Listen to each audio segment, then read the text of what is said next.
Hey everyone, Tony here. Hope you're doing well. It is Saturday, June 16th. Hope your weekend is going well. I have a very interesting article to share with you guys, and it pulls quotes from some well known folks.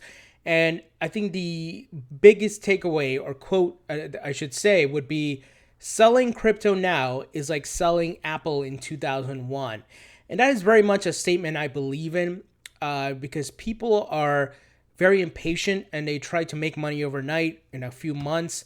They read the stories of people becoming millionaires and making a lot of money off Ethereum and Bitcoin, but they don't keep in mind, they're not cognizant of the time frame that it took to get to that. Bitcoin's been around since 2009, Ethereum since 2014. I remember seeing articles where people posted you should buy Ethereum when it was like, $10. People didn't really care, didn't pay attention.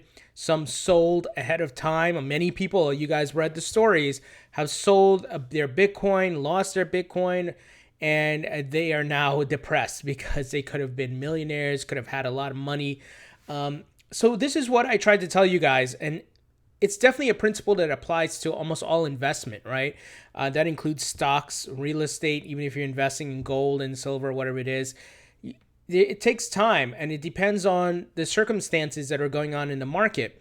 We're in the infancy stages of the market right now, and there's definitely some regulatory uncertainty from the SEC and also some FUD going around, and the market has to mature. But if you're holding crypto right now, you're ahead of the curve. You are in a good position, but you have to keep holding. So let me give you guys some details here. So they showed a photo of Apple CEO Steve Jobs, of course, who passed away. Rest in peace, Steve. So more than 1,000 cryptocurrency startups worldwide have raised over $10 billion over the last 2 years. Yoni Assia, the CEO of eToro, told Business Insider this week 95% are going to end as nothing because that's startup funding. Many others in the industry agree. I think we all can agree like around 90% of these ICOs are going to fail, but that doesn't mean that there's not going to be quality investments or investments that are going to pan out well, right? You think about Apple, Amazon, and a few others, even Adobe, who went through the dot-com bubble and look where they are now, right? There's some others as well. It says, but those that do survive have the potential to be huge. Investing in crypto now is as good as an investment in the internet 10 years ago, Assia said. So this is coming from the CEO of eToro. So let's see what else I can pull here for you guys. So Yoni's comments mirror those of Joseph Lubin, the co-founder of the cryptocurrency Ethereum, who this week compared the crypto boom to the dot-com bubble of the late 1990s that ended in a spectacular bust in the early 2000s. He says here, if you look at the dot-com boom and bust, there were so many of the same issues back then. So much money invested, lots of money lost, lots of failing projects.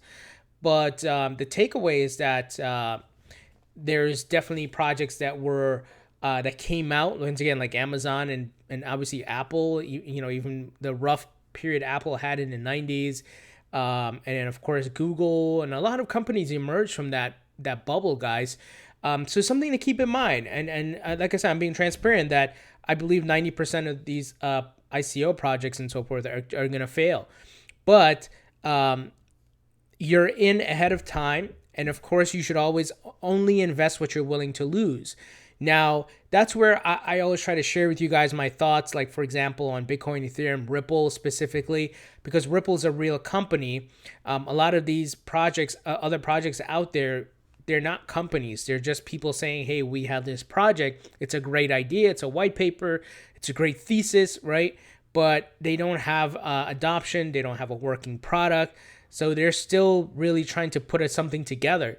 That's why I like Ripple so much, and you guys have seen my videos, because it's a real company doing real marketing, and it's partnering with real institutions, real businesses around the world, and it actually has a solution that's solving a problem, right? It has a technology that's solving a problem. So I wanted to share that with you guys. Regardless of how the market looks right now, obviously being down, keep holding. There's going to be obviously winners and losers in the crypto market. When I say that, I don't mean the investors, so to speak. I mean the projects themselves. Some are just going to fail along the way. Some are not going to pan out. That's why you should do your research before investing.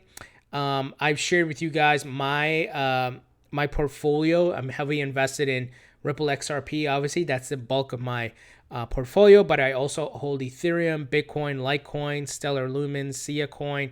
But I only invested what I'm willing to lose in those specific coins.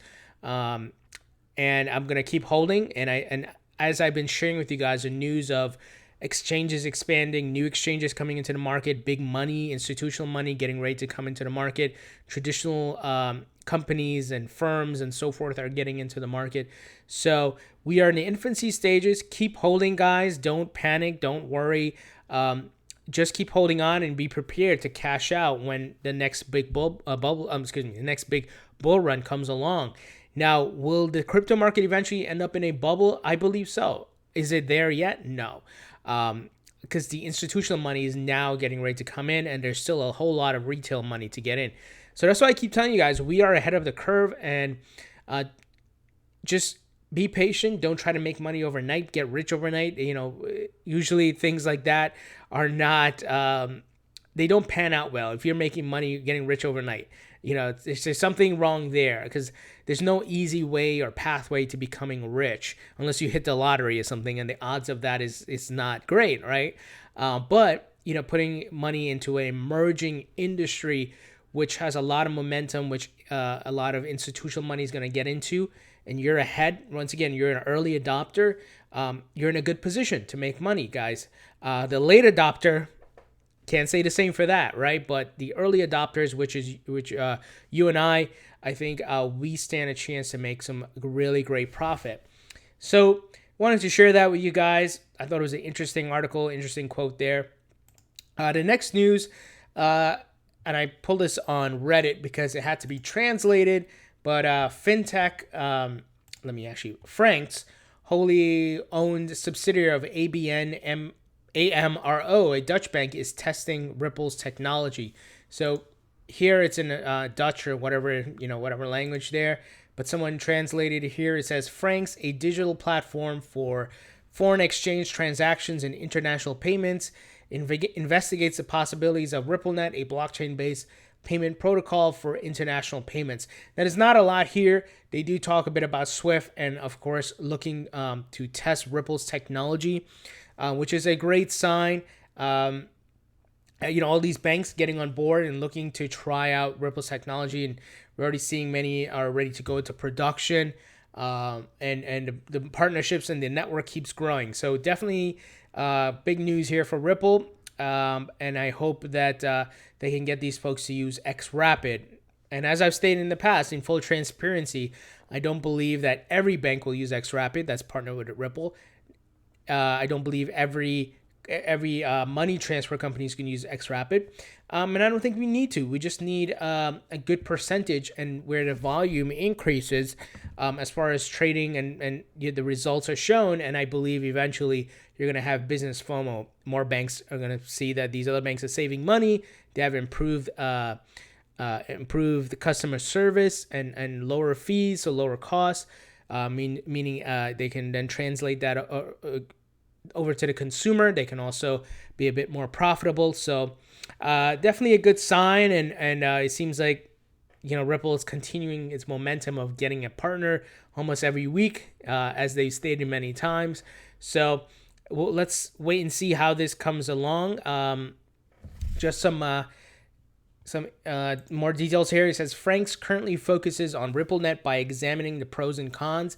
The idea behind RippleNet is very strong, explains Evert van der Hoorn, project manager of blockchain at Franx. International entrepreneurs benefit from the certainty that bills have been paid at the moment that the products are shipped. RippleNet can significantly speed up international payments. Making use of RippleNet, Franx also becomes less dependent on Swift. And that's Ripple's goal, to take that clientele away from Swift, because they obviously have better technology. Ripple has better technology. and Swift has outdated technology. So want to share that with you guys. I think definitely a win for Ripple there. And what do you guys think about this? The Ripple news as well as this quote here. I'm totally on board with this. This is my mindset that I'm not going to miss out on something great here and the opportunity to make money being an early adopter. So we'd love to hear what you guys think. Leave your thoughts and comments in the comment section below. Thumbs up if you like this video, and please subscribe for more content on crypto. Don't forget to follow me on Facebook and Twitter as well, guys. Talk to you all later.